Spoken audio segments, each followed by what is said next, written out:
श्रीमद् उत्तराध्ययन सूत्र के 14वें अध्ययन में घटना आती है कि दोनों भाई देवभद्र यशोभद्र अपने माता पिता भृगु पुरोहित और उसकी पत्नी यशा भार्या, इन चारों को वैराग्य की प्राप्ति हो जाती है।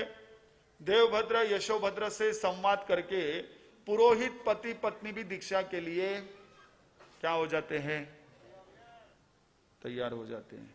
हाँ भाई साहब बोले तो सही, आप बिल्कुल बराबर बोले।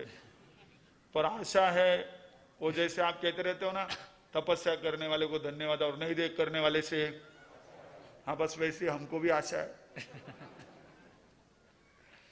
कि उनका सुनकर के कहीं कभी हमारी भी भावना हो जाए। तो कहते हैं कि उन चारों की जब दीक्षा संयम लेने की बात तय हो गई, तो जैसी उस समय में की राज व्यवस्था थी कि जिस परिवार में कोई भी किसी प्रकार से संपत्ति का वारिसदार न हो तो वो संपत्ति सारी राजसात हो जाती थी, वो सारी संपत्ति गवर्नमेंट में जमा हो जाती थी। तो राजकोष में वह सारी संपत्ति जमा करने के लिए, क्योंकि राजपुरोहिता बहुत मान्य व्यक्तित्व था, तो उसके पास में बहुत संपत्ति थी, वो सारी संपत्ति कहां पहुंचने लगी, राज दरबार में, राजकोष में पहुंच रही थी। अब उस समय के ट्रांसपोर्टिंग के साधन क्या थे, कंटेनर्स तो थे नहीं। अब तो आपको मूवर्स वगैरह आ गए हैं सारे, कि कहीं से चाहो तो पूरा घर के घर उठा करके आपको वापस ले जा करके बसा दे। अब तो सारी सुविधाएं आज के प्रोफेशनल ऐसे एरा में, व्यावसायिक जगत में आपको मिल गई है। लेकिन उस समय में क्या था, सभी सामान को ले जाने का एकमात्र साधन बैलबंडी होती थी। अब वो बैलगाड़ों में भर करके जो है धन सब कुछ किसमें हो रहा है, जमा होने के लिए रास्ते से गुजर रहा है। अब वो राजमार्ग से गुजर रहा था, उसी मार्ग पर राजमहल था। राजमहल के गवाक्ष में राजा रानी दोनों बैठ करके अपने राजधानी की, अपने उस कैपिटल की शोभा को देख रहे थे, वहां की चहल पहल का आनंद ले रहे थे। जैसे बच्चों को भी उसमें मजा आता है, थोड़ी इधर उधर की चहल पहल देखने में उनको भी आनंद आता है। और आज तो बच्चे बाहर सब जगह चहल पहल बंद है और स्कूलों को भी छुट्टी है, इसलिए बड़े अच्छे ढंग से यहाँ आकर के बैठे हैं। वे भी अपने माता पिता दादा दादी के साथ बैठ करके आज इस पर्युषण पर्व के चौथे दिन धर्म आराधना का आनंद ले रहे हैं। नहीं तो हमारे बच्चों की तो बड़ी परेशानी है, मम्मी पापा स्थानक में जा रहे हैं, लेकिन उसके पहले इनको बांध बूंद करके क्या कर देते थे, स्कूल में भेज देते थे। पहले तुम छुट्टी हो जाओ, बड़ा इनका भी मन होता था कि मम्मी मैं भी आऊं क्या, हम जाएगा तो फिर उधर टीचर डांट देगी, उधर तुरंत ही हो जाएगा, जाना पड़ेगा। और इस दिनों में तो विशेष रूप से स्कूलों में ध्यान रखा जाता है, क्योंकि ये उनके परंपरा का पर्व न होने से कौन कौन एब्सेंट है उनको विशेष रूप से फिर क्या किया जाता है, टारगेट बनाया जाता है। तो इसलिए फिर क्या हो जाता है, बच्चे बेचारे छुट्टी नहीं ले सकते हैं। आज वे भी यहाँ पहुंचे हैं, तो चहल पहल देखने में जैसे बच्चों को भी आनंद आता है, आपको भी आनंद आता है, केवल ट्रैफिक जाम में फंसे ना हो तो वो जो है कि वहां पर राजा अपने महल में गवाक्ष में बैठ करके चहल पहल देख रहे थे, तो रानी कमलावती की नजर पड़ी कि ये सारे गाड़े भर करके जा रहे हैं, किधर जा रहे हैं, कौन क्या हुआ। अब वो तो महारानी थी, उस समय की महारानियां वास्तव में महारानियां हुआ करती थी कि वो एक तरह से दुनियादारी से बिल्कुल बेखबर हुआ करती थी। उनका विश्व यानी बस अपना घर और अपनी घर की सारी व्यवस्थाएं और बाकी सारा जैसे हमारी महारानियों का होता है साज श्रृंगार, बस वही होता था। बाकी तो कोई उनके लिए काम होते नहीं थे ज्यादा। और जो राजा की रानियां होती थी उनको तो कोई काम ही नहीं, कोई एक चीज भी छोटी सी उठाना नहीं। एक एक रानी के पीछे 100 दासियां 600 सेविकाएं होती थी। तो महारानी को कुछ पता ही नहीं था। उन्होंने देखा ये क्या हो रहा है, कहाँ क्या जा रहा है, ये सब सामान किधर हो रहा है। राजा ने कहा महारानी अपने राज्य के 4 व्यक्ति दीक्षित हो रहे हैं, पूरा परिवार जो है वो संसार को त्याग करके संयम के मार्ग पर बढ़ रहा है, गृहस्थ जीवन को छोड़कर संयमी जीवन ग्रहण कर रहा है। और उन्होंने अपना धन वगैरह सब कुछ छोड़ दिया, तो वो धन अपने राजघर खजाने में जमा हो रहा है, राजकोष में जमा, बोले राजकोष में जमा हो रहा है। रानी कमलावती वैसे भी बड़ी हलुकर्मी जीव थी, ये भी आप थोड़ा समझ लीजिए, क्योंकि पर्युषण पर्व हमें हलुकर्मी बनने के लिए और हलुकर्मी है या नहीं ये जानने के लिए एक बहुत सुंदर अवसर लेकर के आए। हलुकर्मी वो होता है जिसको भौतिक सुखों में कम रुचि होती है, करता है भौतिक सुखों को, भोगता है, खाता है, पीता है, सोता है, पहनता है, चलता है, करता है, सब करता है, लेकिन फिर भी जितना उसको उसमें एक तरह से इंटरेस्ट चाहिए वो कम होता है। जैसे हम लोग इंदौर में थे चतुर्मास के लिए 2013 में, ईस्वी सन 2013 में, उस समय में वहां एक परिवार, अब उनके भी पहले से टिकट बुक थे, कुछ लोग 2 दिन पहले आए थे, उनको कहा भाई पर्युषण में आप यहाँ कैसे, बोले हमारे 4 महीने पहले टिकट बुक हो गए थे, हमने वो दूसरे कैलेंडर में देखा तो पर्युषण कब बैठ रहे हैं, थोड़ा हमारी डेट मिस हो गई तो इसलिए हम लोग पर्युषण में भी इधर रुक गए, अब घर पे जाएंगे तो वापिस आगे कंटिन्यू कर लेंगे। कहा ठीक है कोई बात नहीं। तो उन्होंने जो है पहले ही प्रोग्राम बना लिया था, काफी समय पहले ही सारे बुकिंग वगैरह कर ली थी, तो पूरा परिवार कनाडा घूमने के लिए गए थे। 15 दिन का उनका टूर था।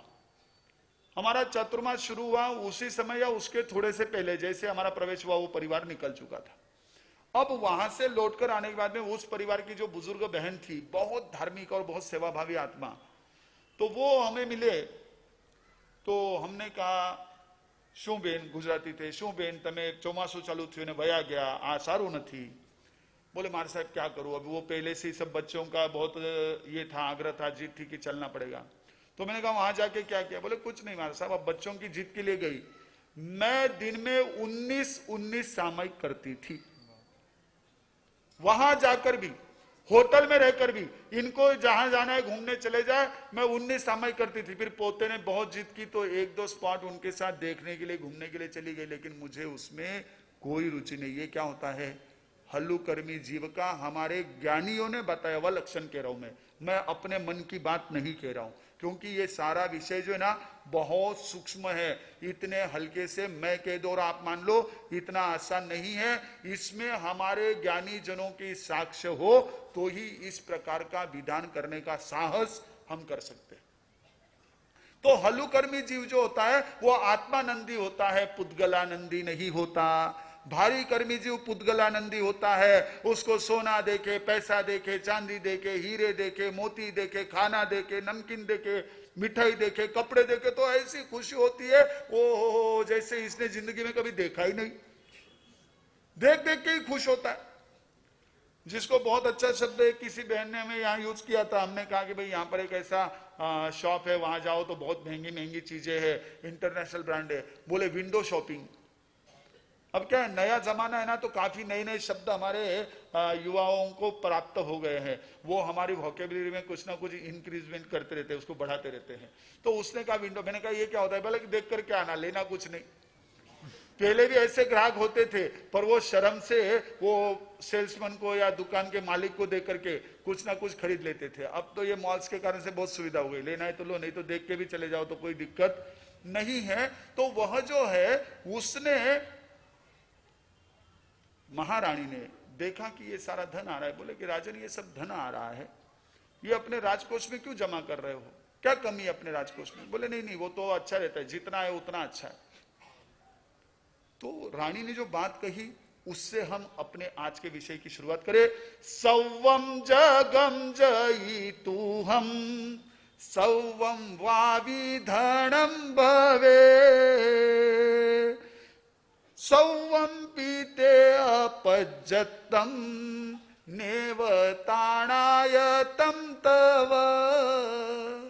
हे राजन, सारा संसार यदि तुझे मिल जाए, संपूर्ण संसार का धन तेरे मालकियत का हो जाए, फिर भी ये सब कुछ तेरे लिए अपर्याप्त है, ये तुझे परिपूर्ण नहीं है। और लेकिन नेव ताणायतम तव, ये तेरा त्राण नहीं कर सकता, ये तेरी रक्षा नहीं कर सकता, ये तुझे बचा नहीं सकता। और ये बात सुनकर शास्त्रकार कहते हैं कि रानी कमलावती और राजा इशुकार दोनों भी आपस में विचार विमर्श करके संपूर्ण राज्य का त्याग करके दीक्षित हो जाते। 6 आत्माएं दीक्षित होती है, ऐसा 14वें इशुकार्य अध्ययन में वर्णन आता है। हम सोचे अब ये तो मैं कह रहा था आपको शास्त्र की बात, पर मुझे एक बात और भी कहनी थी, पर शुरुआत मेरी कुछ और कथा से हो गई। आज के पेपर का हेडिंग आपने भी पढ़ा, मैंने भी पढ़ा। जो पौषद में उन्होंने नहीं पढ़ा, क्योंकि पौषद में थे तो उन्होंने पेपर में देखा ही नहीं, अपना धर्म ध्यान किए, फिर थोड़ा देर अपना माला वाला फेर लिए और फिर आगे स्वाध्याय में, तो उन लोगों का कोई इससे पाला नहीं पड़ा। बाकी हमारे सारे लोग जो अपने दुकानों से घरों से लौटे हैं, ज्यादा पेपर पढ़ने को फुर्सत नहीं थी, तो उन्होंने क्या कर दिया, खाली हेडिंग देख लिया। तो आज क्या है, हेडिंग में फुल स्पीड वाला क्या आ गया है, नेट आ गया है। अब गति में जी रहा है आज का मानव, इतनी तेज गति में जी रहा है, इतने फुल स्पीड में जी रहा है कि ऐसी गति देख करके कई बार सामने वाला या दूसरी तरफ रहने वाला व्यक्ति एकदम हक्का बक्का हो जाता है।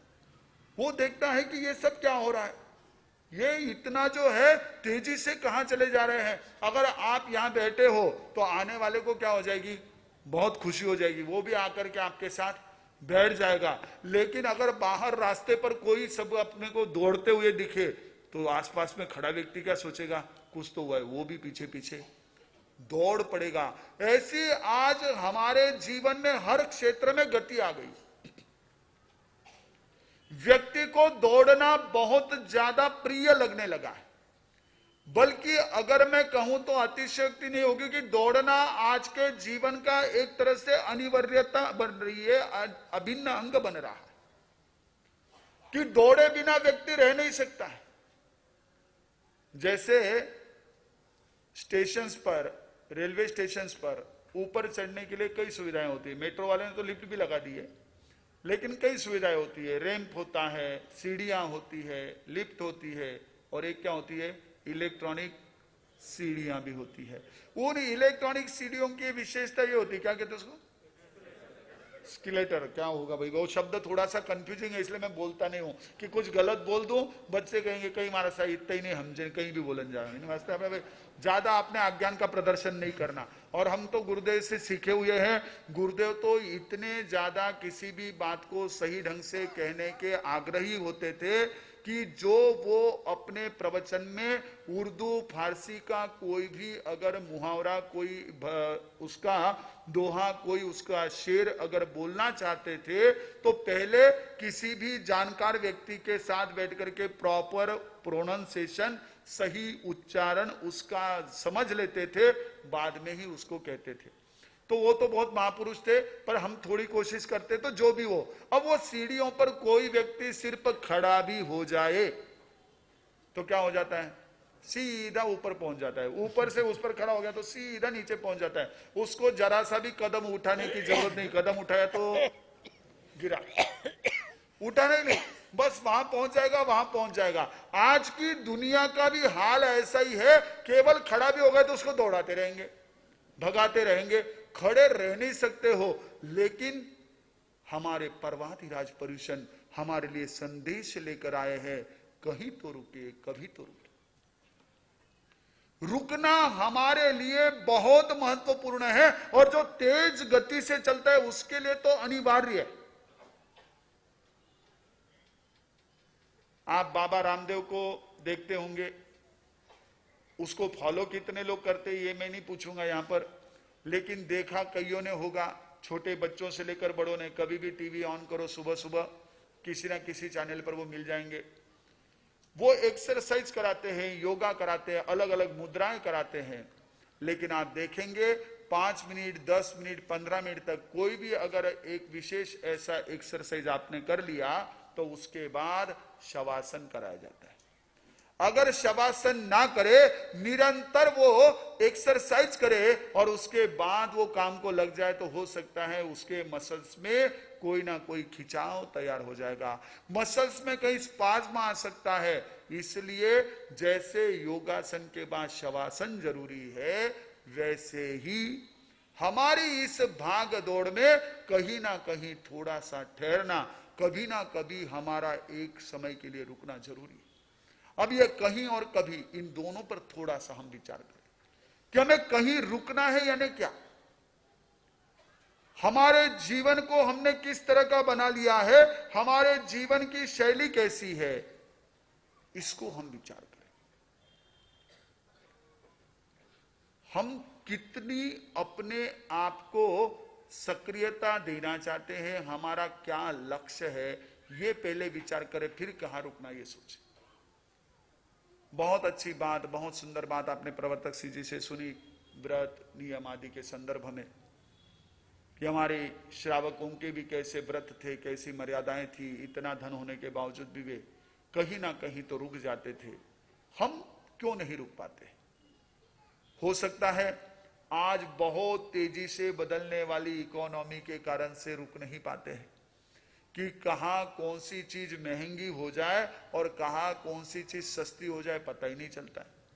आदमी बड़ी खुशी खुशी से एक मोबाइल खरीद कर ले आता है, 20,000, 30,000, 40,000, 50,000, 60,000 तक का क्या कर लेता है, मोबाइल सामान्य रूप से खरीद कर ले आता है।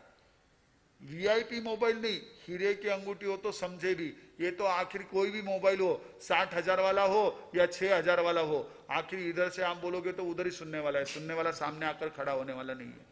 मोबाइल तो मोबाइल है, आखिर उसके फंक्शन वही करने वाले। आपने इस पर भी फेसबुक ऑपरेट किया क्या और उस पर भी फेसबुक ऑपरेट किया क्या, वही चित्र दिखने वाले। आपके लिए कोई स्पेशल वहां पर डिजाइन वाले चित्र आने वाले नहीं है। आपने अगर व्हाट्सएप भी खोला तो वही मैसेज आपको भी मिलेंगे जो पड़ोस वाले 6,000 वाले को मिल रहे, फर्क कुछ नहीं है। हालांकि हीरे की अंगूठी हो तो आपके हीरे की अंगूठी का तो शायद क्या हो सकता है, एक तरह से दोनों में फर्क हो सकता है, इसकी चमक ज्यादा है उसकी चमक कम है, इसमें तो कुछ नहीं है, बस 2-4 फंक्शन ज्यादा है जो सिर्फ आपको समझने के लिए, दूसरे को तो ऑपरेट करने को भी नहीं दोगे। जितना महंगा मोबाइल उतना आपको चिपकेगा ज्यादा, या आप उसको ज्यादा चिपकोगे, दोनों में से कुछ ना कुछ होगा। लेकिन किसी ने बड़ी खुशी से बड़े उमंग से मोबाइल खरीद लिया। अब वो खरीदा उसने, 1 महीना हुआ, 1.5 महीना हुआ, 2 महीने हुए, उसका मन हो गया कि अरे नहीं ये इतनी तो अपने कोई काम की चीज नहीं है, अब ये तो बहुत ना यूज कर लिया, दूसरा ले लूं। उसने सोचा इसको बेचना है।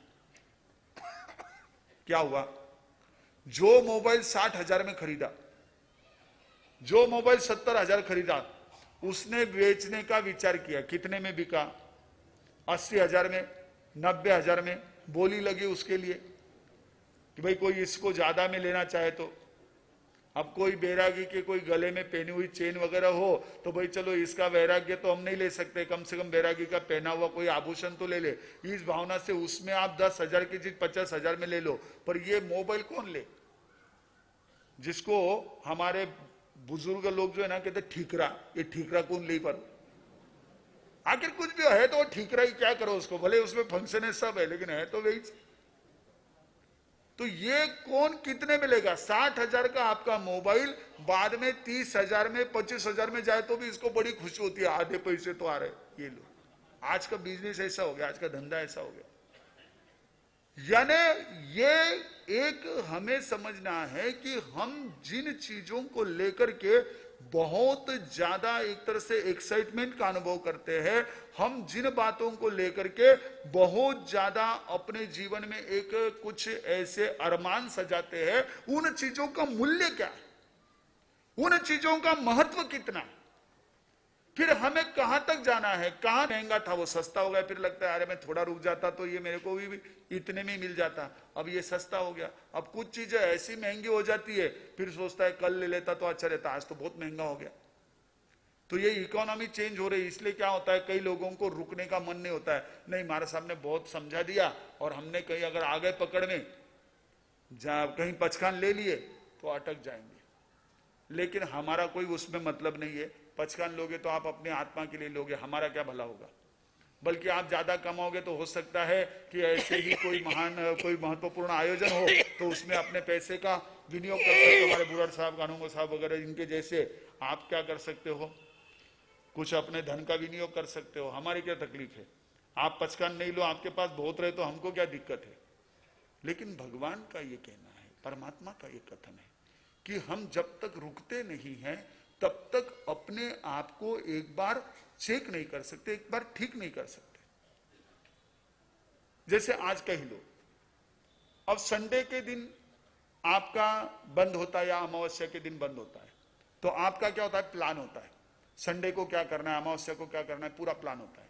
अब अचानक आपके पास में परसों सूचना आ गई कि इस दिन जो है शुक्रवार को पूरा भारत बंद है, तो गाड़ियां बंद है, दुकानें बंद है, स्कूलें बंद है, वाहन बंद है, ये बंद है, वो बंद है, सब आ गए। अब क्या हो गया? अब रोक दिया तो आपका कोई प्लानिंग नहीं, फिर आप आकर के हमारे पास कहेंगे मां साहब आज छुट्टी है, कई तरीके कराए दो ना, यानी भी छुट्टी है तो आज कई तरीके कर दो, आज ही कई कर दो। हमारा छुट्टी अगर हमने ले ली तो क्या कर सकते हैं? प्लान कर सकते हैं, लेकिन जबरदस्ती छुट्टी ला दी गई तो विदाउट प्लान हमें वो का टाइम निकालना पड़ता है। अगर हम रुकेंगे नहीं तो रोकने वाला तो है ही। उड़ उड़ के यह चेतन गति गति में जाता है, रागों में लिप्त सदा क्षण क्षण दुख पाता है। ये जीवन बीत रहा झूठे संकल्पों में, जिया कब तक उलझेगा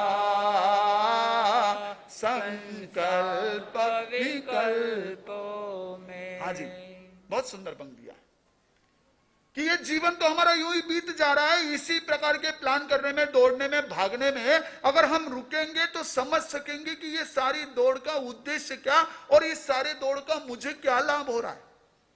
आप दिन भर दुकान के काउंटर पर, कैश काउंटर पर बैठे हैं, खूब भीड़ लगी हुई है, निरंतर ग्राहक आ रहे हैं और ग्राहक सारा कैश पेमेंट दे करके जा रहे हैं। आपने उनसे पैसा लिया और अपने उस कैश बॉक्स में डाला, पैसा लिया, कैश बॉक्स में डाला। 11 बजे तक, सुबह 6 बजे से लेकर 11 बजे तक 1 सेकंड के लिए भी आपको फुर्सत नहीं हुई कि आप कहीं इस प्रकार के व्यवहार को रोक सके। निरंतर ग्राहक आ रहे थे, पैसे दे रहे थे और उनके पैसे जो बचे हुए वो लौटा करके आप उस सारे आए हुए पैसों को क्या कर रहे थे? कैश बॉक्स में डाल रहे थे। 11 बज गई, 11:30 बज गई। बाद में आपने, ग्राहक भी कम हो गए, दुकान को मंगल कर दिया। फिर क्या किया? क्या किया? बैठ करके पहले वो सारी कैश जमा दी, ऐसे ऐसे डालते गए थे। 1000 की नोटें थी, 500 की थी, 100 की थी, सब बिखरी हुई थी। उनको क्या कर दिया? जमा कर दिया। जमा करके अगर टाइम है, आंखों पर नींद नहीं है तो उनको गिन करके रख दिया, नहीं तो जमा करके एक तरह से बराबर व्यवस्थित करके ऊपर से कुछ लपेट लपेट के रख दिया कि बाद में फिर गिन करके देख लेंगे आज की कितनी बिक्री हुई। लेकिन आपको अगर वह दिन भर के काम के बाद में फुर्सत ही नहीं हुई, रात भर भी चलता रहा, तो वो कितना पैसा आया, कितना पैसा गया, हिसाब ही नहीं लगाया, तो दुकान चलेगी कैसे?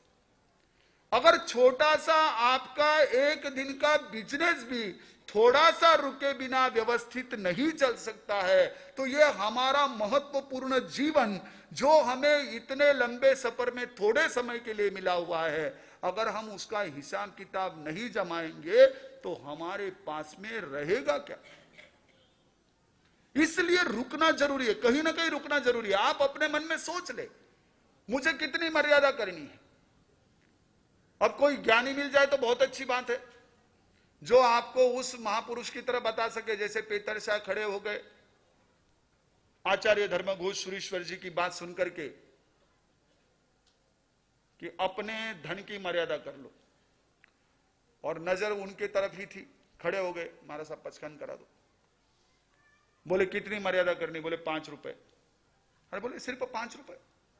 हाँ। बोले बस अभी तो मैं 5 रुपए भी मुझे कहां मिल पाते हैं, मुश्किल से सुबह मिलता है तो शाम को नहीं मिलता है, एक बार मिलता है तो दूसरी बार नहीं मिलता है, एक दिन मिलता है तो 2 दिन नहीं मिलता है, ऐसी तो मेरी हालत चल रही है। तो 5 रुपए आ गए तो मैं बड़ा खुश हूं, मेरे तो दे दो 5 रुपए के।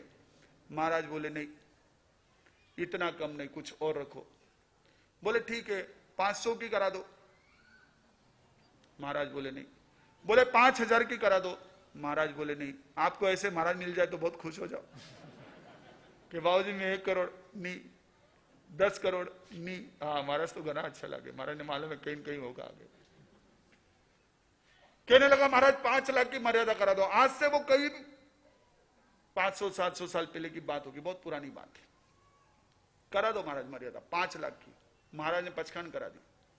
ऐसी तकदीर खुली उस महाशय की कि सोने के उनको घड़े मिले, करोड़ों में संपत्ति मिली, लेकिन पचकान लिए थे 5 लाख से ज्यादा धन मैं अपने लिए नहीं रखूंगा, सारा उन्होंने शुभ कार्यों में लगा दिया, सत्कार्य में लगा दिया कि मुझे इतना भी काफी है, इतने से मैं खुश होता था, अब 5 लाख मिल गए तो बहुत काम हो गया, मेरे को क्या चाहिए ज्यादा, लेकिन रुक गए तो काम बना। हमारी कोई है नहीं मर्यादा। चलो ठीक है, आपके मन में आ जाए तो इतना ही सोच लो, अंबानी जितना धन नहीं होगा, बस उतना धन होगा कि मैं छुट रुक जाऊंगा, ऐसा तो सोचो कम से कम। फिर उसमें भी विचार पड़ेगा, छोटा भैया बड़ा भैया, आप भी तो बहुत कंफ्यूज लोग हो, आपको क्या सलाह दे। भगवान कहते हैं कि रुकने की सोचो, दौड़ने की मत सोचो। रुकोगे तो अपने आप तुम्हारे कदम किस दिशा में बढ़ाने हैं, कहां तक चल के आए तुम खुद सोच सकते हो। रुकना जरूरी इसलिए है कि हमारी यात्रा किस ओर चल रही है और कितनी हुई है पता तो चले।